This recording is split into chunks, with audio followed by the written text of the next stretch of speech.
student musim-musim PKP ni kan.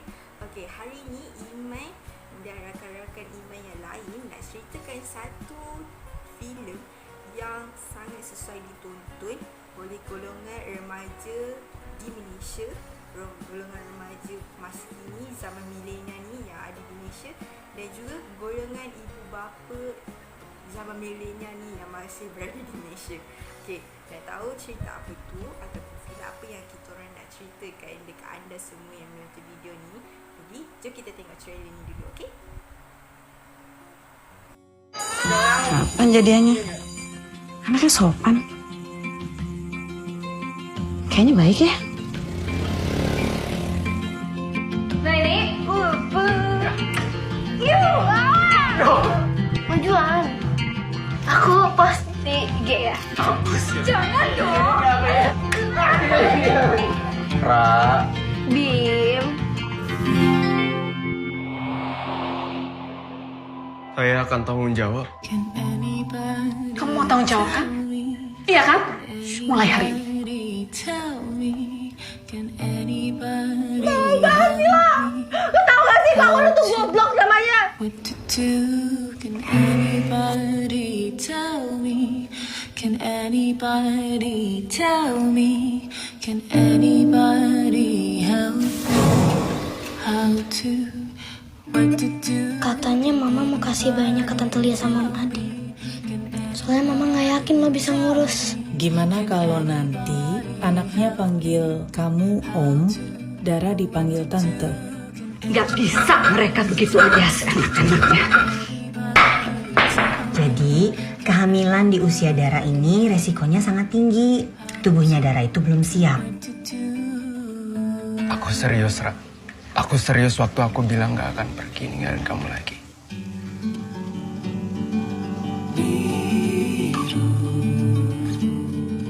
Dara kayaknya ragu.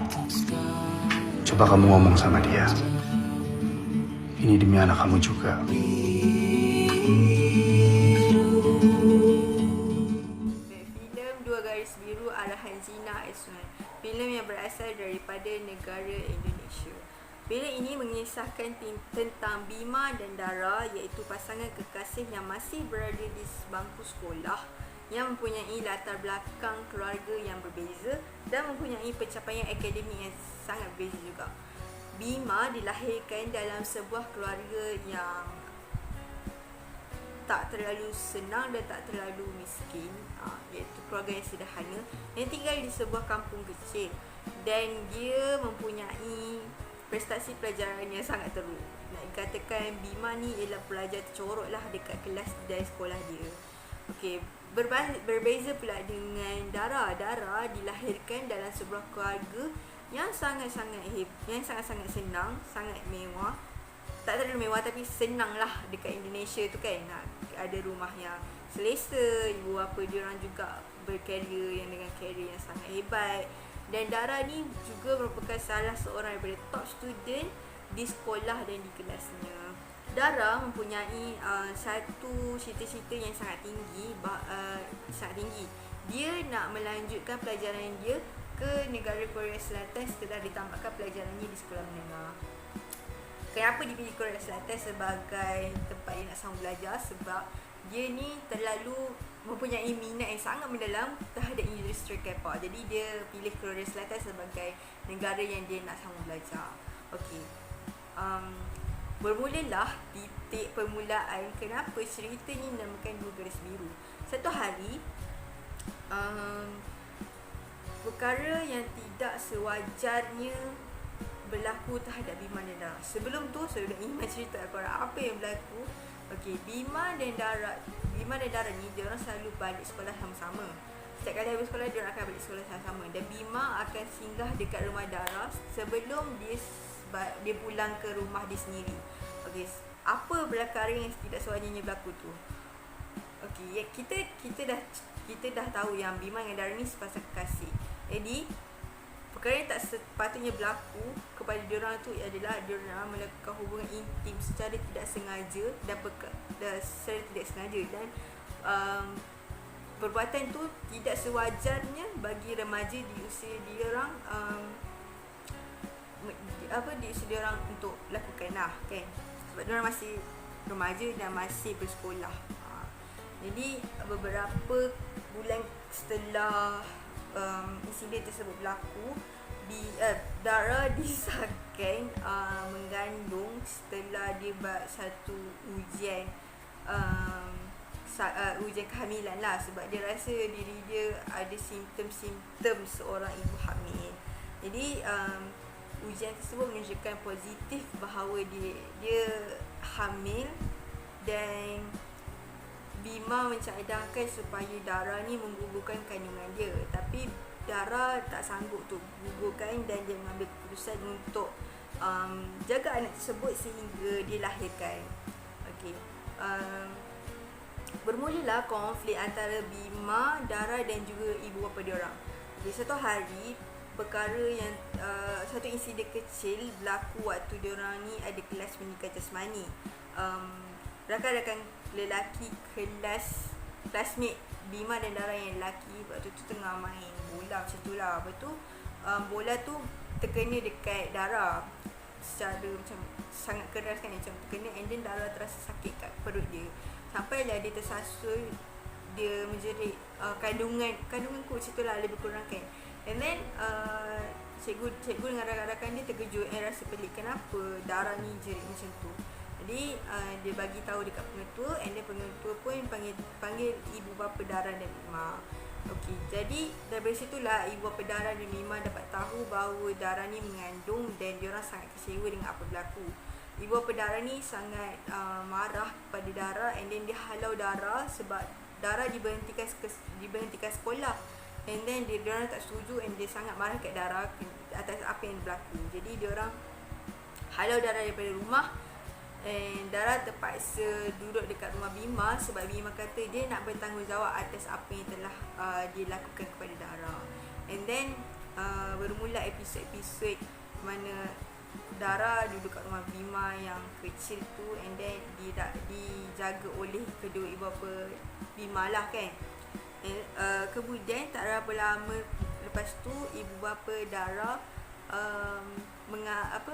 panggil Dara untuk pulang ke rumah dia. Rupanya ibu bapa Dara ni diorang ada satu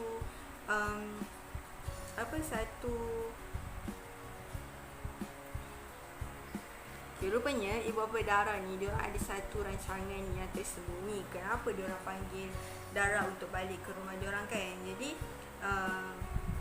rancangan tersebut ialah diorang nak Dara setelah lahirkan anak tersebut, and dia nak bagi dekat makcik dan pakcik Dara yang dah lama kahwin tapi tak dapat anak. Dara sangat sedih dengan keputusan mak ayah dia, and then dia membantah sekeras-kerasnya. Berita ni diberitahu kepada Bima dan kedua bapa Bima, dan diorang sangat tak setuju. Dan kedua bapa Bima mengambil keputusan mencadangkan supaya Bima dengan Dara ni dikahwinkan. Bima dan Dara dikahwinkan, tetapi rancangan kedua bapa Dara tadi tu untuk serahkan anak tersebut masih ingin diteruskan. Kedua bapa Bima sangat marah kenapa perlu diteruskan rancangan tersebut, sedangkan diorang boleh besarkan anak tu. Jadi ibu bapa Dara menjelaskan kenapa diorang nak bagi anak Dara dengan Bima tu kepada makcik dengan pakcik Dara, sebab Dara perlu sambung belajar ataupun capai cita-cita dia yang dia nak sambung belajar dekat Korea Selatan tadi tu.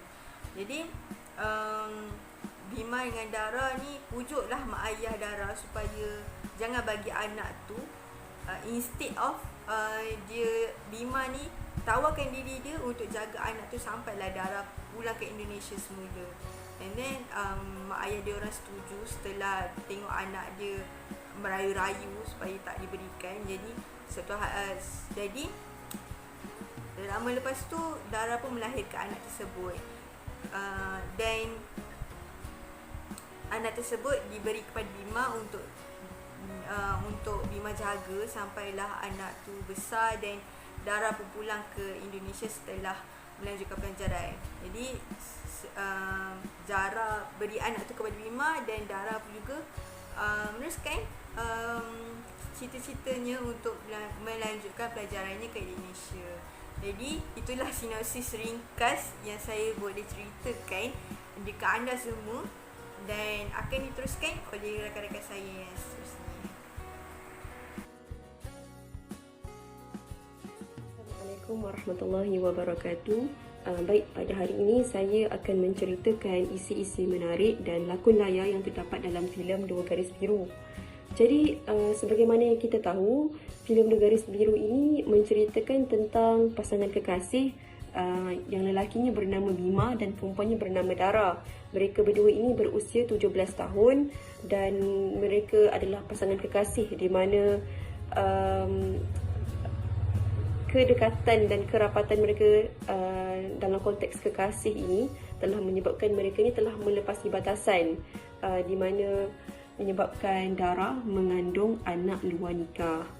Jadi antara isi-isi menarik dalam filem Dua Garis Biru ini adalah yang pertama, isu hamil luar nikah. Baik, seperti mana yang kita tahu, mengikut Kementerian Kesihatan Malaysia, sebanyak 3,694 kes perempuan mengandung luar nikah di Malaysia pada tahun 2017. Jadi oleh kerana filem ini mengangkat isu yang sering berlaku dalam masyarakat, filem ini membuatkan penonton rasa lebih dekat dengan isu ini.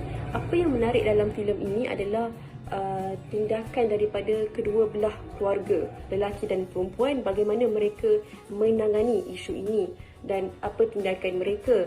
Hal ini sebenarnya boleh dijadikan panduan kepada masyarakat, tetapi jika kita kaitkan isu di dalam konteks Islamik, ada hikmahnya kenapa Allah kata la taqrabu zina. Sebab perbuatan yang mendekatkan diri seperti bercinta inilah yang akan membuatkan seseorang itu terjerumus dalam perbuatan zina. Jadi ada hikmahnya kenapa Allah kata dalam ayat Al-Quran la taqrabu zina, jangan mendekati zina. Jadi apa-apa perbuatan yang boleh menyebabkan seseorang itu dekat dengan zina adalah haram.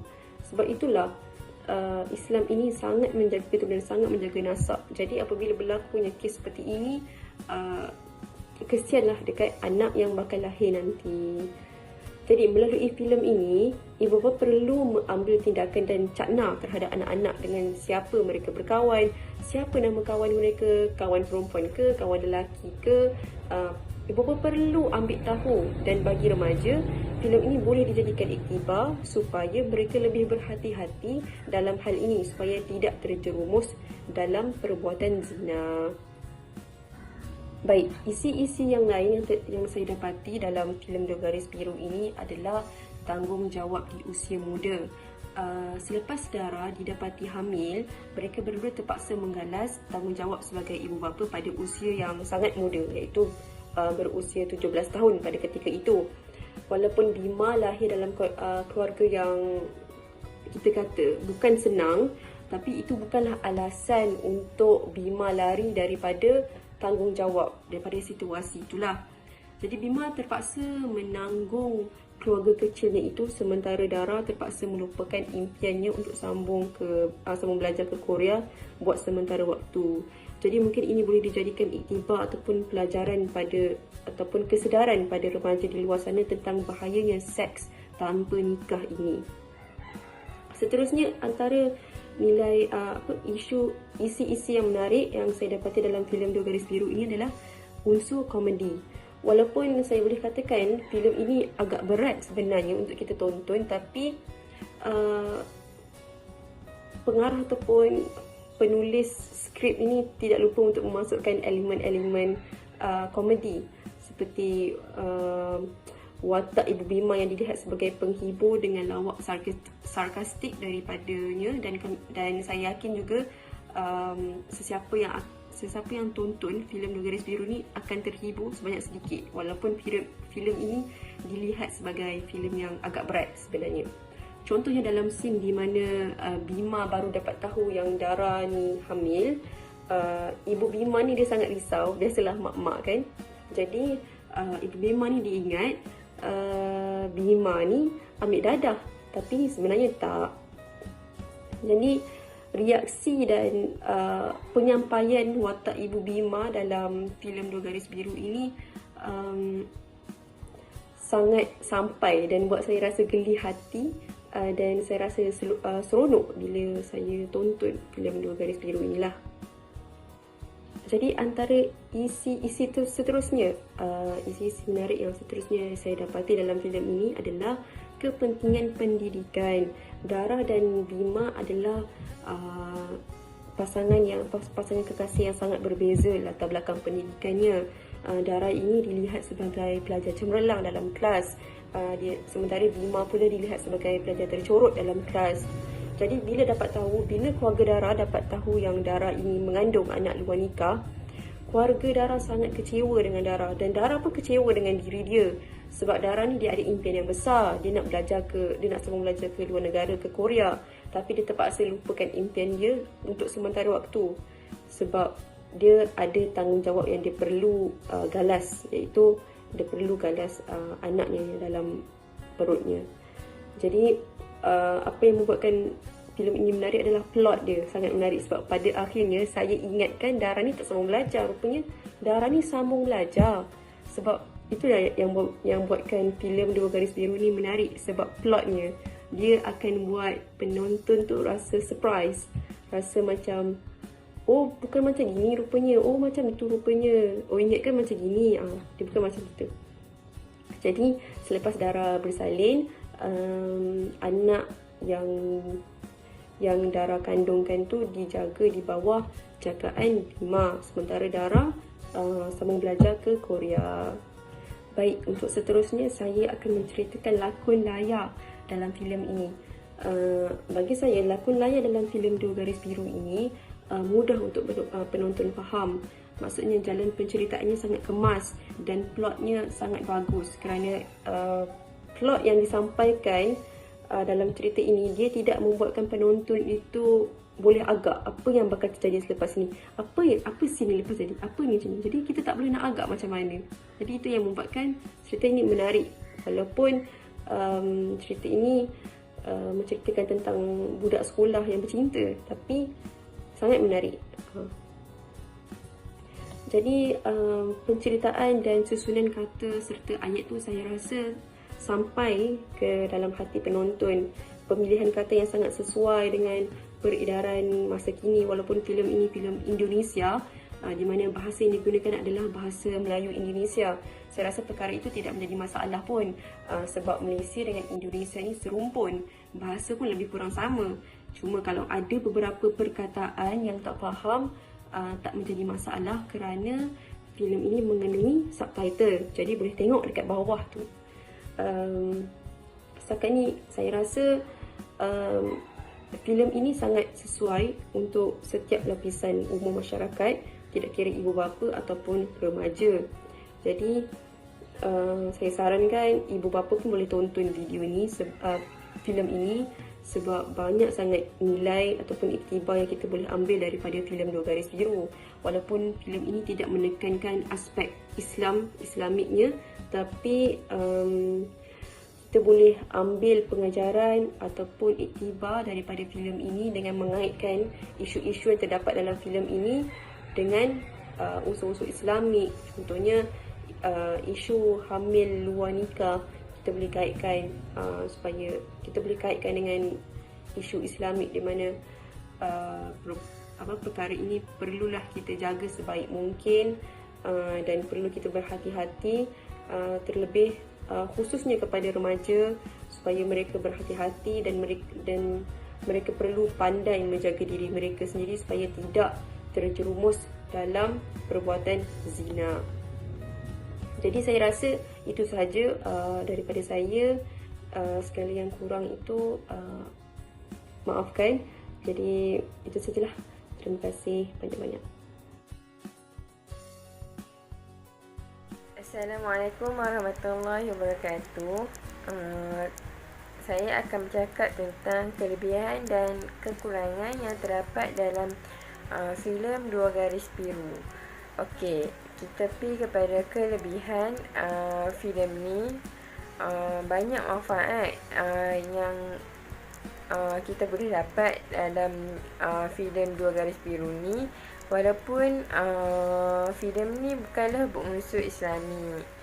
Okey, Antara kelebihannya adalah penonton terutamanya di kalangan ibu bapa yang tengok cerita ni, mereka akan lebih peka dan memberi perhatian yang sebaiknya kepada anak-anak mereka. Sebab apa? Sebab apa yang saya dapat, saya tengok dalam cerita ni, Bima dan Dara iaitu watak utama dalam cerita ni. Mereka berdua ni tak dapat perhatian yang sebaiknya dari mak ayah mereka. Sebab mak ayah Bima dan Dara ni selalu buat kerja masing-masing sampai tak ambil kisah lah pasal Bima dan Dara ni. Sebab tu lah Bima dan Dara ni buat benda yang luar batasan. Okay, so kat sini apa yang kita boleh tengok, bila tak ada perhatian daripada ibu bapa, macam-macam lah akan terjadi benda-benda yang bukan-bukan yang kita tak mahu kan. So ibu bapa dekat luar sana boleh tengok cerita ni untuk ambil manfaat daripada cerita ni. Okey, seterusnya filem ni juga dia akan memberi kesedaran kepada remaja-remaja zaman sekarang supaya lebih berhati-hati dalam melakukan apa-apa perkara pun. Okey, maksudnya sebelum kita nak buat sesuatu benda tu, kita mesti berfikir dahulu supaya tak mendatangkan masalah pada kita lah kan. Okay, sama ada benda tu yang kita nak buat tu betul ke tak. Okay, contohnya apa yang terdapat dalam filem ni, yang mana Bima dan Dara ni mereka dua terlalu orang kata terlampau seronok sampai mereka lupa batas-batas pergaulan. Sampailah Bima dan Dara ni buat perkara yang bukan-bukan, iaitu terlanjur. Okay, bila dah jadi macam tu, apa pun kita tak boleh nak buat kan. Tak boleh nak buat apa dah bila dah terlanjur buat benda-benda yang kita tak boleh nak halang lah. Okay, so bagi remaja-remaja yang tengok cerita ni, mereka akan dapatlah menilai sama ada benda yang baik ataupun yang buruk. Dan kalau buat benda yang tak elok akan jadi apa kan. Macam tu lah. Seterusnya bagi remaja yang tengok cerita ni, mereka akan lebih bersemangat dan bersungguh-sungguh untuk belajar suatu benda tu. Sebab kalau kita tak belajar dengan sungguh-sungguh, kita akan tak tahulah apa yang kita nak sampaikan, tak tahulah apa yang kita lalui tu kita nak faham macam mana. Contoh dalam cerita ni, Bima dan Dara pi hospital sebab nak pi scan perut Dara. Waktu ni doktor dah bagi tahu dekat Dara dengan family dia yang lain, kata mereka akan dapat anak lelaki. Tapi Bima baru masuk, lepas tu dia kata dia akan dapat anak perempuan. Sebab dia tengok dekat pregnancy test yang bermula dia buat tu, ada warna pink. Sebab tu dia kata perempuan. So So dekat sini kita ada pengetahuan yang sebaiknya. So bagi remaja-remaja di luar sana, kita mestilah belajar bersungguh-sungguh, tahu dulu benda yang sepatutnya kita perlu tahu, kan. Okey, kita masuk kepada kekurangan yang terdapat dalam filem Dua Garis Biru. Okey, filem ni tidak ada batasan yang mana pelakon-pelakon bebas bersentuhan. Banyak babak-babak yang terdapat dalam filem ni yang kurang manis kalau kita tengok, sebab ada babak cium, peluk dan lebih lagi. Okey, bayangkan tambah kalau budak-budak bawah umur yang tengok cerita ni, memang sangat-sangat bahaya, sebab mereka akan terpengaruh dengan aksi-aksi yang ada dalam cerita ni. Ya kan, budak-budak memang senang sangat terpengaruh.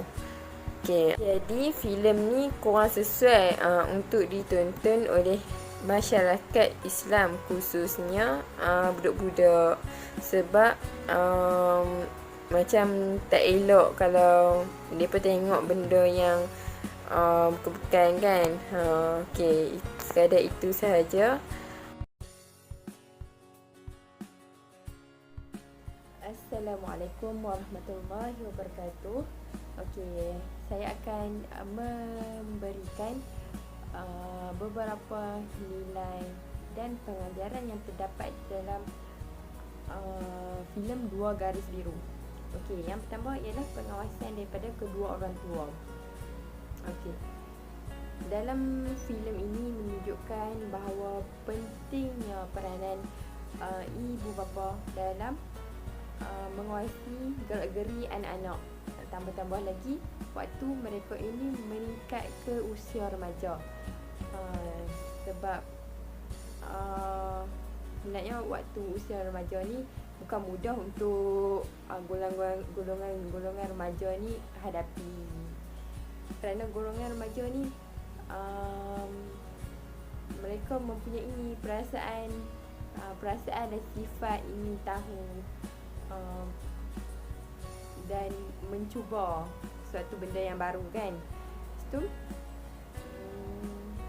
satu lagi, mereka ni suka untuk bergaul dengan rakan-rakan sebaya mereka berbanding dengan ibu bapa. Okey, dekat sini menunjukkan betapa pentingnya ibu bapa untuk melihat dengan siapa anak-anak mereka berkawan, untuk mengelakkan daripada benda-benda yang tak diingini berlaku lah, kan. Sebab mereka ni, remaja ni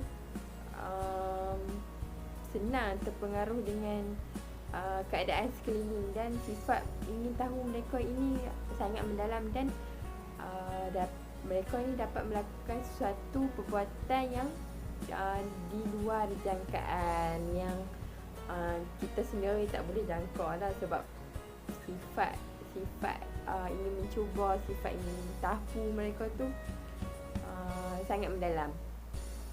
Oleh itu peranan ibu bapa ni sangat-sangatlah penting. Macam perlu untuk mereka, ibu bapa perlu untuk melihat dengan siapa anak-anak mereka berkawan, dengan siapa pergi mana, dengan siapa anak mereka meluangkan waktu, macam itulah, supaya tidak berlakunya peristiwa yang dialami oleh Bima dan Dara seperti dalam filem tersebut. Okey, seterusnya pengajaran yang terdapat dalam filem ini ialah sokongan daripada kedua orang tua. Okey, saat menghadapi masalah, anak-anak sangat memerlukan kehadiran ibu bapa. Apapun yang terjadi, ibu bapa ni merupakan tempat untuk anak-anak mengadu masalah, meminta nasihat, meminta sokongan. Walaupun anak-anak melakukan kesalahan, tapi ibu bapa perlu mendengar dan memberi nasihat lah kan, memberi sokongan. Seperti dalam filem Dua Garis Biru ni kan, sokongan ibu bapa Bima dengan Dara ni menguatkan lagi mereka, menguatkan lagi Dara dengan Bima ni. Saya pastilah kan, menghadapi ujian, menghadapi masalah yang seperti yang ditanggung oleh Bima dengan Dara ni bukanlah suatu perkara yang mudah untuk dihadapi. Namun mereka ni menghadapinya dengan baik, dengan cara yang positif. Sebab apa? Sebab adanya sokongan daripada kedua orang tua mereka. Dalam cerita ni juga macam mengajarkan saya satu perkara, iaitu bila seseorang melakukan kesalahan, tidak wajar untuk kita terus menghukum. Kita perlu, sebaliknya kita perlu untuk memberi nasihat, memberi sokongan dan mengatakan perkara-perkara yang positif lah kepada mereka kan. Macam kisah Bima dan Dara ni, mereka memanglah mereka ni bersalah, tetapi bukan bermaksud ibu bapa mereka ni perlu lepas tangan macam tu saja kan. Mungkin tanpa sokongan daripada kedua orang tua mereka ni, mereka akan melakukan tindakan yang lebih teruk, macam dapat membahayakan diri mereka sendiri lah. Kalau tanpa sokongan ibu bapa begitu, ibu bapa ni perlu menyokong walaupun anak tu bersalah, tapi perlulah memberi sokongan untuk anak-anak lebih bersemangat dan tidak melakukan perkara-perkara yang membahayakan lagi. Okey, seterusnya pengajaran yang terdapat dalam filem ni ialah menjaga batas pergaulan. Okey, kita tengok dalam filem ni, kita tengok macam Bima dengan Dara ni, mereka memang tidak menjaga pergaulan lah antara mereka kan. Sebab tu lah kita sebagai penonton perlu tengok daripada sisi yang positif. Tengok apa kesannya sekiranya kita melampaui batas kan. Tengok dari cerita tu kesannya macam mana kan, akan memburukkan lagi keadaan. Kita perlulah menjaga batas pergaulan antara lelaki dan perempuan untuk mengelakkan daripada kejadian-kejadian yang tidak diingini tersebut daripada berlaku kepada kita lah kan. Macam dalam filem tu, oleh tu macam kita ni perlulah berhati-hati dalam bergaul supaya tidak berlaku perkara yang kita akan menyesal di kemudian hari. Okey. Dan pengajaran yang terakhir yang saya dapat daripada filem ini ialah kita ni perlu berhati-hati dalam mengambil keputusan, dalam membuat keputusan apa-apa pun perlulah berhati-hati. Kalau kita membuat keputusan yang salah, kita akan mendapat hasil yang salah. Dan jika kita membuat keputusan yang betul, kita akan mendapat hasil yang betul. Macam dalam filem ni, Bima dengan Dara ni, mereka membuat bila mereka berhubungan tu, mereka tak berfikir panjang apa kesannya yang akan berlaku di selepas itu, apa kesannya. Contoh macam dia mengandung kesannya akan akan ni lah memalukan mereka sendiri memalukan keluarga mereka. Macam tu lah, apa-apa pun perlulah berfikir dahulu sebelum melakukan suatu perkara. Sebab apa? Sebab kita tengoklah sama ada perbuatan tersebut membawa kebaikan atau keburukan. Kalau membawa keburukan, kita perlu tinggal. Kalau kebaikan, tidak mengapa lah kan. Macam tu. Okay, saya rasa tu saja daripada saya. Okay, sekian, terima kasih.